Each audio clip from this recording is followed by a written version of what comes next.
Hello friends, welcome to my channel. So friend, आज हम इस वीडियो में डिस्कस करने वाले हैं प्रीवियस ईयर के पेपर एंड क्वेश्चन किस तरीके से पूछे जाते हैं, आपको क्वेश्चन किस तरीके से अटेंड करने हैं, कौन से क्वेश्चन इंपॉर्टेंट है जो इस बार आ सकते हैं, उन सब के बारे में आज हम इस वीडियो में डिस्कस करेंगे। एंड इसके साथ ही स्टैंजा की किस तरीके से हम पहचान करें कि वो स्टैंजा किस प्रोज एंड फिक्शन में से आई है, उसके बारे में भी आज हम इस वीडियो में डिस्कस करने वाले हैं।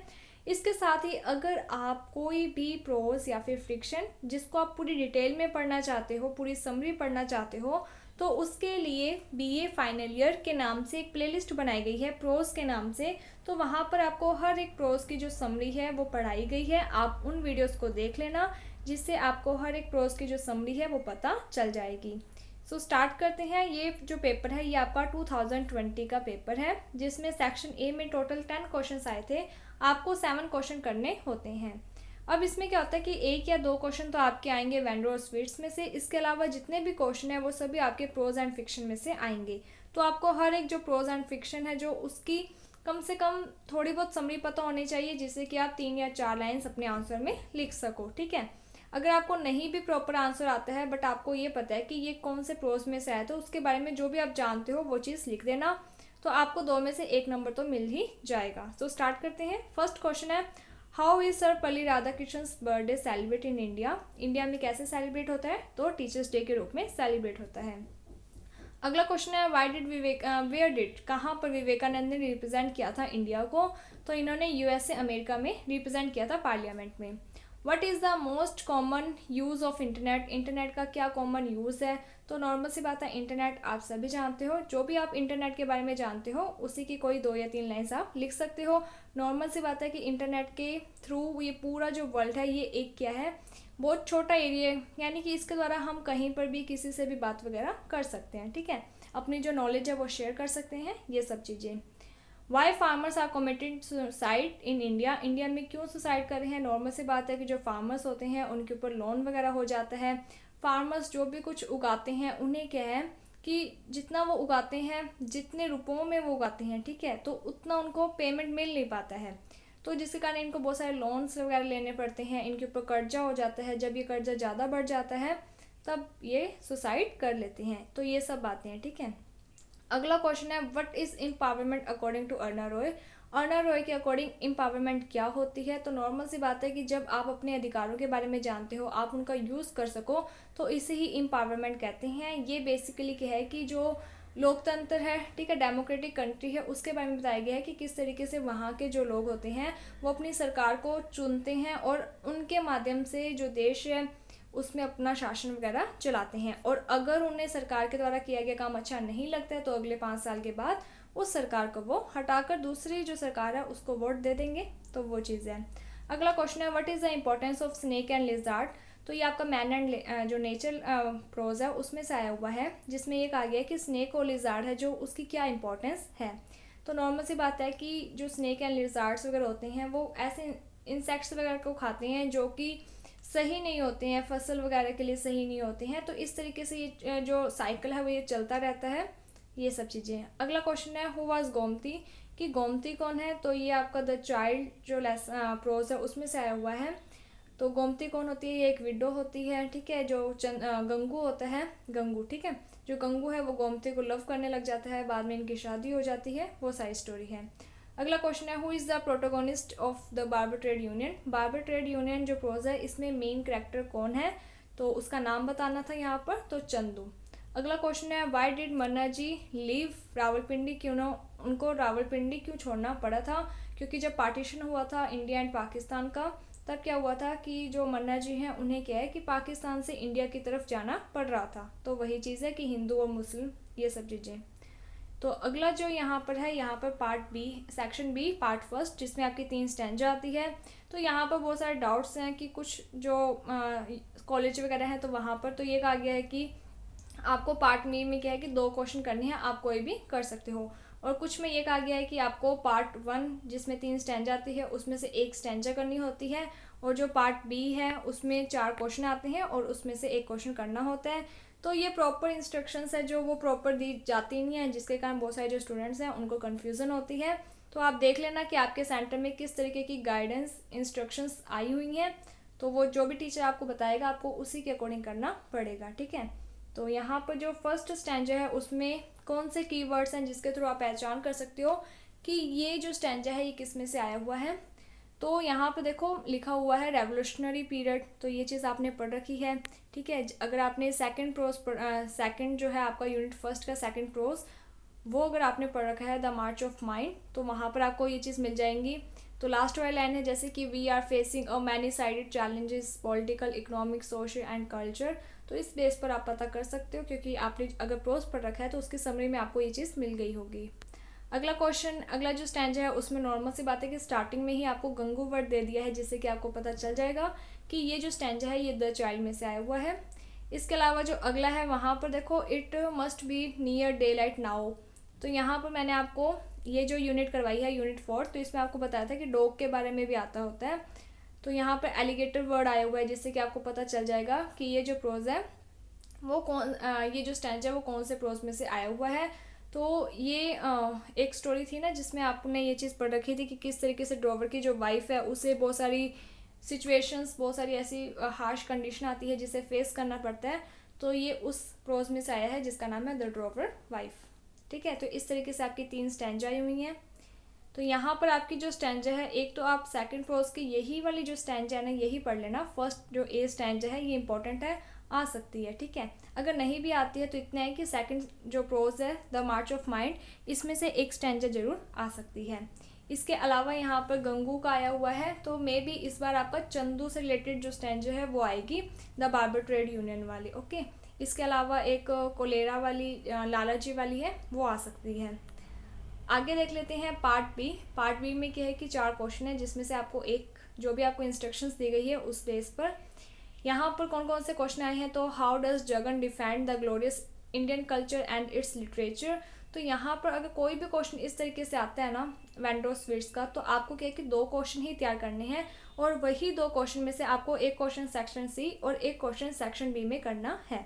कौन से वो 2 क्वेश्चन है, तो सबसे पहले तो आप जगन का जो करेक्टर स्केच है वो अच्छे तरीके से पढ़ लो, एंड सेकंड जो ये वेंडो स्वीट्स की समरी है वो अच्छे तरीके से पढ़ लो।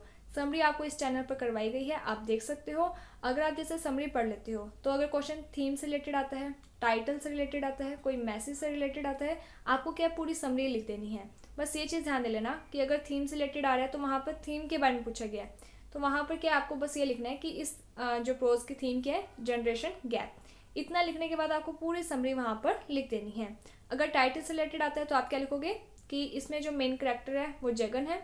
जगन कौन होता है, मिठाई बेचने वाला, और जो नॉवल है उसका नाम क्या है, वेंडर ऑफ स्वीट्स मीन्स मिठाई बेचने वाला। तो सारी स्टोरी किसके ऊपर है, जगन के ऊपर, इसलिए जो टाइटल है वो एप्ट एंड एप्रोप्रिएटेड है। बस आपको ये लाइन ध्यान देनी है कि the title is very apt and appropriated. पहली लाइन आपको ये लिखनी है टाइटल में, फिर आप थोड़ा सा एक्सप्लेन कर देना, उसके बाद पूरी आपको वहाँ पर लिख देनी है समरी। इसी तरीके से अगर कोई पूछा जाता है कि क्या मैसेज दिया गया है, तो जनरेशन गैप के बारे में मैसेज है और पूरी समरी वहाँ पर लिख देनी है। यानी कि कोई भी क्वेश्चन आता है घुमा फिरा कर लिखनी तो आपको समरी ही है वहाँ पर, ठीक है। तो क्वेश्चन आप ये 2 अच्छे से तैयार कर लेना, एक जगन वाला, दूसरा समरी।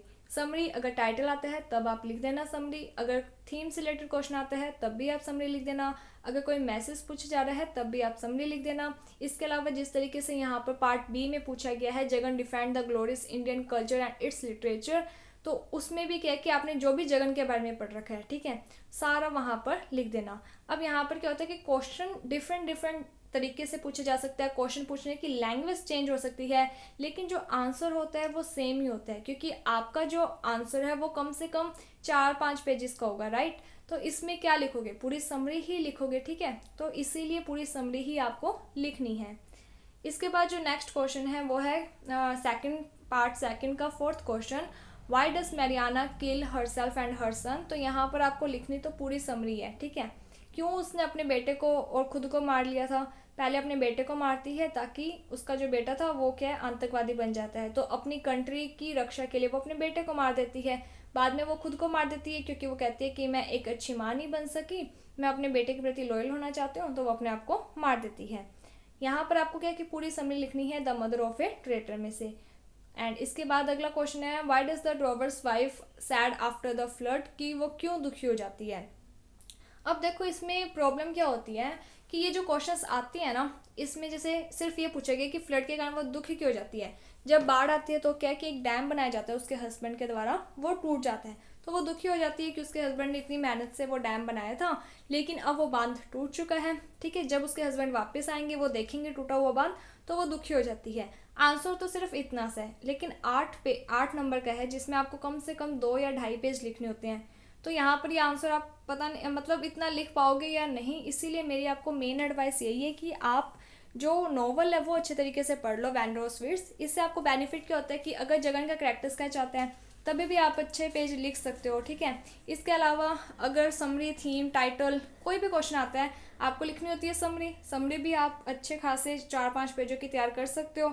तो बेनिफिट आपको यही है कि आप जो वैंड्रोस विर्ट्स है वो अच्छे तरीके से तैयार कर लो। ठीक है, इसके अलावा जो वैंड्रोस विर्ट्स है उसमें से 1 या 2 क्वेश्चन और बनते हैं, एक तो कजिन और एक है कजिन का कैरेक्टर स्केच है जो वो पूछा जा सकता है। तो कजिन कौन होता है, वो जगन का फ्रेंड होता है। ठीक है, तो उसके बारे में पूछा जा सकता है। एक ग्रेस के बारे में पूछा जा सकता है। ग्रेस कौन होती है, जिसे माली अपने साथ यूएसए से लेकर आता है। ठीक है, तो इन दोनों के बारे में भी आ सकता है। लेकिन ये जो 2 क्वेश्चन है ना, कजिन और ग्रेस वाले, ये कभी भी सेक्शन सी में नहीं पूछे जाएंगे, ये क्वेश्चन सेक्शन बी में पूछे जाएंगे 8 नंबर वाले में। क्यों? क्योंकि उसमें आपको ना 2 या 2.5 पेज लिखने होते हैं और इतना ही आपको क्या है कि उसके कैरेक्टर का मिलेगा। जो मेन कैरेक्टर स्केच होता है ना, वही मतलब लेंथ ही में पूछा जाता है लॉन्ग क्वेश्चन में, क्योंकि लिखने के लिए भी होना चाहिए ना कोई मैटर। तो अगर मान लो कि ग्रेस या फिर ग्रेस का या फिर कजिन का कैरेक्टर स्केच आ जाता है, आपको क्या करना है कि अगर आपसे पॉइंट्स नहीं बनते हैं, पहली बात कोशिश करना कि जब भी कैरेक्टर स्केच आए आप पॉइंट्स बनाओ। अगर नहीं भी बनते तो पूरा पैसेज लिख देना। अब पैसेज या पैराग्राफ में आपको किस तरीके से लिखना है कि जो भी आप उनके बारे में जानते हो ना, आप पहले तो वो लाइन्स लिख देना। ठीक है, जिस भी करैक्टर की आती है, उसके बाद वही समरी सी चलती रहेगी जिसमें उन पर्सन का रोल आता है। तो इस तरीके से जो वैंड्रोस विर्ट्स है, अगर वो आप अच्छे तरीके से कर लेते हो, इससे आपको ये बेनिफिट होगा कि जो सेक्शन बी में आप एक क्वेश्चन अच्छे से कर सकते हो और जो सेक्शन सी है उसमें भी आप एक क्वेश्चन अच्छे से कर सकते हो, सिर्फ एक वैंड्रोस विर्ट्स नॉवल है इसे पढ़कर। इसके बाद यहाँ पर अगला क्वेश्चन है, how was Lala ji run it, कि लाला जी किस तरीके से यानी कि बर्बाद हो गए थे, उसके बारे में बताना है। तो पूरी समरी आपको लिखनी है और वो आपको पढ़ाई गई है। इसके बाद जो सेक्शन सी है, इसमें क्वेश्चन आया हुआ है कि कैरेक्टर स्केच बताना है जगन का। एंड इसके बाद अगला क्वेश्चन है द मीटिंग पूल के बारे में पूरी समरी आपको लिखनी है। इसके अलावा यहाँ पर फिलिप एग्री का आया हुआ है वो बिल्डिंग ऑफ इंटरनेट वाला। तो इसमें क्या है कि आपको इंटरनेट के बारे में आपको जितना कुछ पता है आप सारा वो लिख सकते हो। ठीक है, यहाँ पर आपके खुद के थॉट्स काम आएंगे, जितना इंटरनेट के बारे में आप जानते हो वही यहाँ पर चल जाएगा।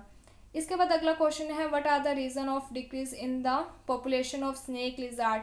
अब यहाँ पर क्या है कि जो मैन और नेचर वाला ये प्रोज में से आया है, इसमें मेन क्या पूछा गया है, snake, lizard, owls and frog के बारे में पूछा गया। तो यहाँ पर आप पूरी समरी अगर लिखते भी हो ना, लिखना चाहो तो लिख देना, एग्जामिनर के पास इतना टाइम होता ही नहीं है कि वो सारा आपका पढ़ेगा। लेकिन यहाँ पर क्या है कि मेन जो क्वेश्चन पूछा गया है पहले आपको वो आंसर लिखना है, उसके बाद आप अपनी समरी लिख लेना। ठीक है, क्योंकि स्टार्टिंग की जो लाइन्स होती है वो इंपॉर्टेंट होती है। तो इस तरीके से यहाँ पर आपका ये जो पेपर था 2020 का इंपॉर्टेंट क्वेश्चन आपको बता दिए गए हैं कि आपको सबसे पहले वैंड्रोस विर्ट्स जो नॉवल है वो अच्छे से तैयार करना है। उसमें भी मैंने आपको समरी और जगन का कैरेक्टर पढ़ना है। इसके अलावा अगर ग्रेस का या फिर कजिन का कैरेक्टर स्केच आ जाता है, ठीक है, अब आपको क्या करना है कि आपने जो समरी पढ़ रखी है उसी में से लाइंस ग्रेस और जो भी आती हैं कजिन की वो आप वहाँ पर लिख देना। तो बेसिकली आपको किस तरीके से क्वेश्चन पढ़ने हैं वो आपको मैंने बता दिया। इसके अलावा और कौन से मेन क्वेश्चन हो सकते हैं, तो आप ये जो the mother of a traitor ये वाला प्रोज अच्छे से पढ़ लेना। इसके अलावा जो बार्बर ट्रेड यूनियन है ये अच्छे तरीके से पढ़ लेना। ठीक है, मेन तो आपको मैं ये 4 सजेस्ट कर रही हूँ, 2 तो आपको बता दिए वैंड्रोस विर्ट्स में से, जिसमें से एक समरी और एक आपको पढ़ना है जगन का कैरेक्टर स्केच। ठीक है, इसके बाद अगला जो है ये है 2021 का पेपर, जिसमें क्वेश्चन किस तरीके से आए हैं वो देख लेते हैं, क्योंकि क्वेश्चन की लैंग्वेज डिफरेंट हो सकती है, आंसर सेम ही रहेगा। तो यहाँ पर पूछा गया है what according to doctor Radhakrishnan should be education system aim at, कि क्या एम होना चाहिए एजुकेशन सिस्टम का, वो पूछा गया है। तो यहाँ पर बेसिकली क्या है कि जो सेकंड जो आपका प्रोज है द मार्च ऑफ माइंड, इसमें मेन एजुकेशन के बारे में बताया गया कि हमें एजुकेशन अच्छी देनी चाहिए जिससे हमारे देश का विकास हो सके, कंट्री डेवलपमेंट हो सके, बच्चों का विकास हो सके, बच्चे हैं जो वो सेल्फ डिपेंडेंट बन सके, उन सब के बारे में बताया गया है। अगला क्वेश्चन है who is the author of the essay Vivekananda the great journey of the west. अब आपको क्या करना है कि आपको हर एक प्रोज का जो ऑथर है उसका नाम अच्छे तरीके से आना चाहिए। तो इस जो प्रोज है उसके ऑथर का नाम था रोमन रोलैंड। अगला क्वेश्चन है what do you understand by email. तो ईमेल के बारे में आप सभी जानते ही हो, तो बताने की जरूरत ही नहीं है। अगला क्वेश्चन है according to Vandana Shiva what is the protagonist of the culture. अब यहाँ पर क्या है कि प्रियोजनेशन ऑफ कल्चर के बारे में बताया गया कि किस तरीके से कल्चर के ऊपर क्या चीज़ें इफेक्ट कर रही हैं उसके बारे में है। अगर आप इसे नहीं भी पढ़ोगे सेकेंड यूनिट तो कोई भी ज़्यादा लॉस आपको नहीं होगा, क्योंकि बहुत सारे जो क्वेश्चन है वो आपके फर्स्ट यूनिट से थर्ड फोर्थ फिफ्थ यूनिट में से आ जाएंगे।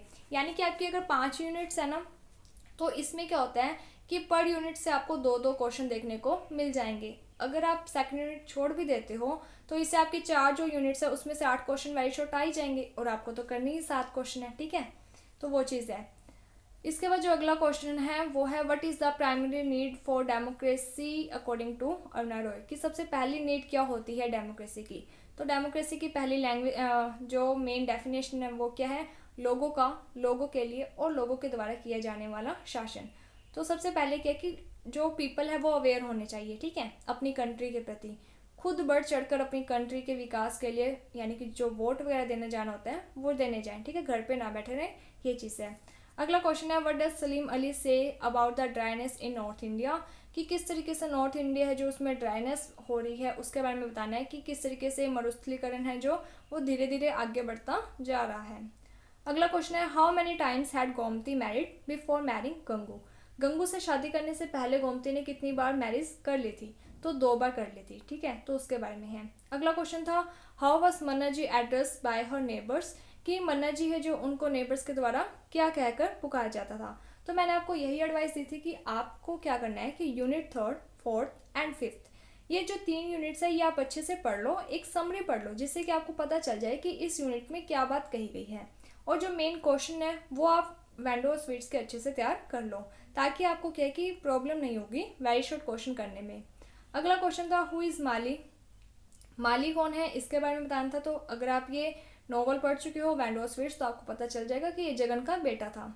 इससे पहले क्वेश्चन रह चुका है how did the narrator's help लालच रिकवर, कि किस तरीके से उन्होंने हेल्प की थी। तो ये सारी स्टोरी हमने पढ़ चुके हैं, हमने एक वीडियो बनाई थी तो उसमें हमने देख लिया है, तो ये चीज़ हम वहाँ पर है कि नेटर ने उनकी हेल्प की थी, ठीक है, उनका पहले तो ट्रीटमेंट किया, बाद में उनको मनी दी जिससे कि वो अपना वापस से बिजनेस शुरू कर सकें। तो इस तरीके से नेटर ने दोनों ही टाइम उनकी हेल्प की है, एक उनकी बीमारी के टाइम, दूसरा उनके बिजनेस के लिए। अब यहाँ पर आ गया सेक्शन बी जिसमें पार्ट फर्स्ट में 3 स्टैंजा है। किस तरीके से अब आपको स्टैंजा की पहचान करनी है वो देख लो। तो यहाँ पर लिखा हुआ है I regret to say that the scheme of development, सबसे पहले आपने वर्ड उठाया डेवलपमेंट। इसके बाद है by the centre and the state do not pay active attention to the most important to all the problem education. तो यहाँ पर जहाँ पर भी वर्ड एजुकेशन आ रहा है तो वो कौन सा हो जाएगा prose, the march of mind. Our whole experiment in democracy will suffer is education is not given top priority, कि यहाँ पर क्या है कि हमने एक्सपीरियंस किया है experiment democracy will suffer is education, यानी कि यहाँ पर एजुकेशन को ज़्यादा प्रायोरिटी नहीं दी जाती है। तो यहाँ पर आपको पता चल गया होगा। अगला क्वेश्चन है, अगला जो स्टैंजा है वो पूछा गया है throwing his corpse at the feet of astonished sentries. तो ये आपको मैंने पहले ही बता दिया था जब हमने जो यूनिट 4th है वो पढ़ी थी। तो यहाँ पर देखो एस्टोनिश, संत्रिस, सिटीजन, कंट्री, ठीक है, सन, ये वाले वर्ड्स आ रहे हैं, और ये सभी वर्ड किस में आएंगे, तो the mother of a traitor में से आएंगे। तो आपको ये वाला जो आपको the march of mind, the mother of a traitor, इसके अलावा आप रिफ्यूजी अच्छे से पढ़ लो, ठीक है, द बार्बर ट्रेड यूनियन, ये 4 क्वेश्चन आप अच्छे से पढ़ लो और आप नोवेल अच्छे तरीके से तैयार कर लो। Yes I am going to manufacture and sell it in the country as American country. तो अगर आपने वेंडो स्वीट्स अच्छे से पढ़ रखा है तो आपको ये चीज़ पता चल जाएगी कि ये जो स्टैंजा है ये वेंडो स्वीट्स में से आया हुआ है।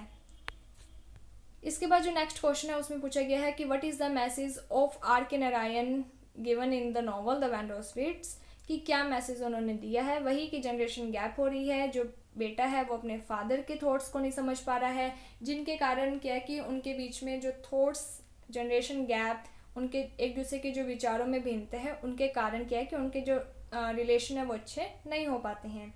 अगला क्वेश्चन है who was Gomti and what does the author think of her and why same वही चीज़ है कि आपको पूरी द चाइल्ड की समरी लिख देनी है। अगला क्वेश्चन है how did Chandu like up to dress up, कि चंदू ने किस तरीके से कपड़े पहनते, कि वही उसने कोट पहना, नया लेदर का वो बैग वगैरह लेकर आया था, वो सब बातें।